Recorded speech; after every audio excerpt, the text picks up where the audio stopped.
Hey everybody, welcome to another edition of our weekly video chat. I'm Jami Frankenberry. And I'm Rubama.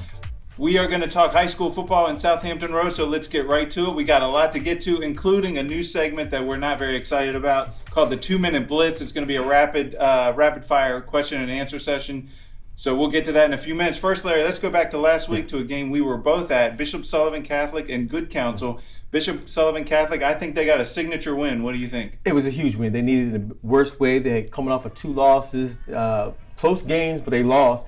Bring in Good Counsel from D.C., one of the best teams in the D.C. area, came on down, and it was good to see that game. It was good to see how Bishop Sullivan responded. It was a time where we both thought, Bishop Sullivan's in trouble, and then they got the big plays that they needed. It was a great win for them. They needed that. Yeah, they had 2 big plays late in the game to Raja Mitchell, who was really playing well. I was really impressed with his play on Friday. And Dante Burke, they come up with big turnovers to save Bishop Sullivan.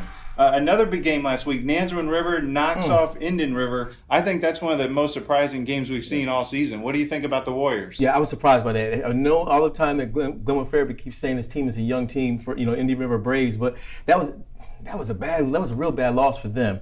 Great win for Nansemond River, though. I mean, who knows what they might do for the rest of the season?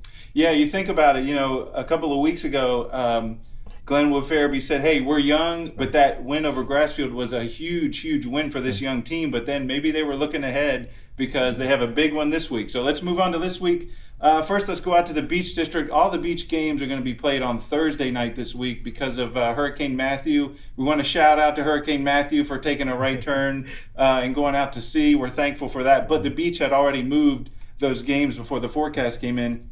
One of those games, Larry, Cox at Salem. Cox keeps rolling on. They have allowed only 6 points in the past 3 games. That defense is really playing great. I love them. I mean, no offensive stars really. They're kind of just put, by committee.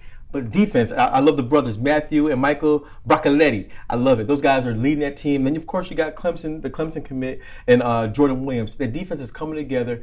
This is a huge game for them. If they can beat Salem, they could possibly win their first ever Beach District title. Now, they still got a big game against Ocean Lakes coming up at the end of the season, but this is a huge statement. They have not beaten Salem in a long time. In fact, last time they beat them was 2009. So they're due for a win, and if they win this one, they could be in charge of the Beach District title. Yeah, Salem was without their star running back Devontae Williams last week. We're not sure about his status. I think that's going to make a difference. Yeah. I'm on the Cox bandwagon. I picked against the Falcons a few times this season. I've been proven wrong, so I think they've got enough question marks for Salem. I think Cox wins this game.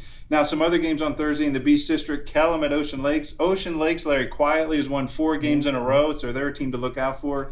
Bayside at First Colonial, that game's going to be at 7:30. Tallwood, Princess Anne, and Green Run, Kempsville. All those games are Thursday.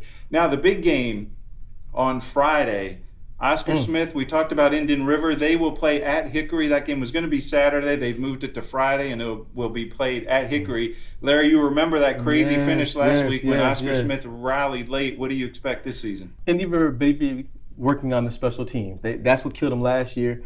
But then they got to do something with their offense as well. Offense didn't look good at all against Nansemond River. I mean, Devin Hunter was held in check. The quarterback didn't have a really good game.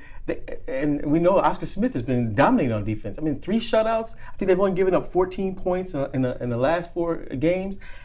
What's going to happen? What's going to be the answer? What can Glenwood Fairby do to get his team ready for that game? This is a huge game.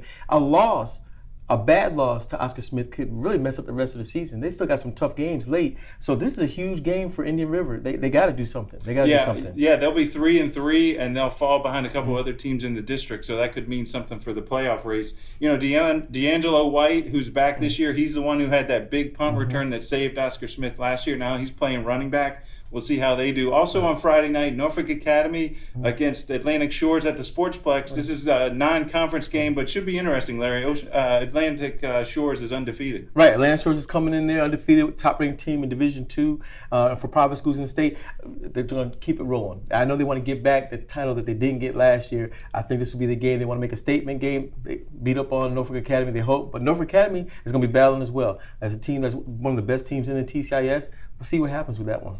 Yeah, Norfolk Academy's 3-0 in the conference, so they're pretty good team, and we'll see how they do. Now, let's go. We got a special segment we're going to try out this week. We got our LA Galaxy lunchbox. We stole it from Kyle Hampson. Sorry, Kyle, you don't know about this yet, but we appreciate it. So this is going to be a 2-minute blitz. We're going to ask each other some questions. If you want to join us and ask us a question, use the hashtag Ask757Teamz on Twitter.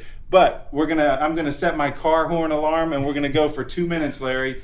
Let's see what we get. All right, Larry, what team has been the sleeper this season? Lakeland.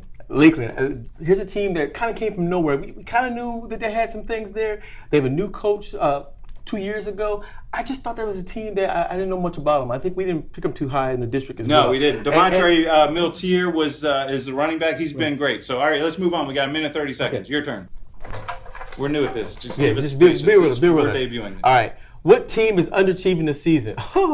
Well, I think it's Western Branch. Western Branch, I picked them. I think I picked them second in the district. They came out of the gates. They've lost a couple games. They're hovering around 500. They had 16 starters. I don't know what's going on there, but I think it's the Bruins. All right, let's see. Another one. All right, this is a hard one. Who is the All-Tidewater Player of the Year so far this season? I have to go with Caleb LeBourne right now, Bishop Sullivan.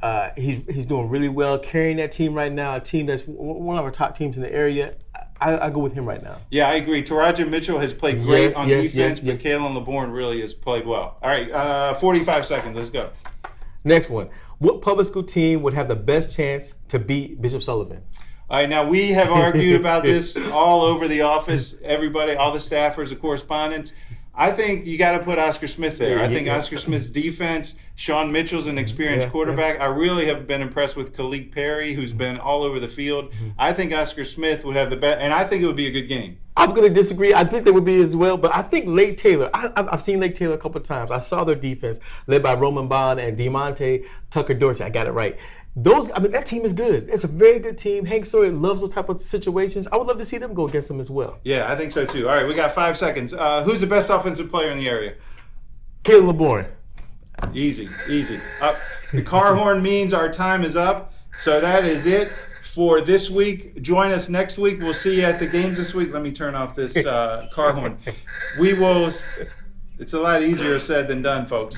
This is Jami, Frankenberry, Larry Rubama signing out for this week. We'll see you next week.